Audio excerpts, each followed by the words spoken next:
আমি এতিম একটা মেয়ে, আমার বাবা নেই, যৌতুকের জন্য আমার বিয়ে হইতাছে না।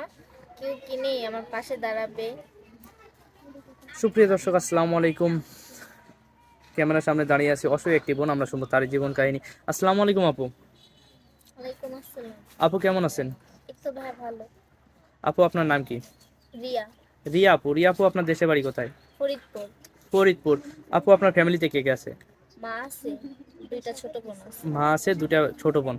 আপনার বাবা? বাবা নেই। বাবা নেই। বাবা কি হয়েছে আপু? বাবা অসুস্থ ছিল, মারা গেছে। বাবা অসুস্থ ছিল, মারা গেছে। কত বছর হচ্ছে বাবা মারা গেছে? এই 2-3 বছর। 2-3 বছর। রিয়া আপু, আপনার বয়স কত? 20 বছর। 20 বছর। 20 বছর একটা তরুণী, দেখতে মাশাআল্লাহ অনেক সুন্দর আপনি। তো রিয়া আপু, আপনার বাবা নেই, মারা গেছে, আপনি মূলত আমাদের এখানে কি জন্য আসছেন? আপনাদের কাছে আসছি মনের একটা মানুষ পাওয়ার জন্য। মনের যে একটা মানুষ পাওয়ার জন্য, তাই জি, না? যে আমার দায়িত্ব নিবে, ছায়ার মতো আমার পাশে থাকবে। তো রিয়া আপু, আমাদের এখানে আসছেন মনের মতো একটা মানুষ পাওয়ার জন্য। সে মানুষটা কিরকম হতে হবে, তার বয়সটা কিরকম হতে হবে? তার বয়সটা যেরকম হোক না, সে যেরকম হোক না, সে আমার ছায়ার মতো আমার পাশে থাকলেই চলবে। ছায়ার মতন আপনার পাশে থাকলেই চলবে, তাই না? আপু আপনার সাথে যোগাযোগ করবে কিভাবে?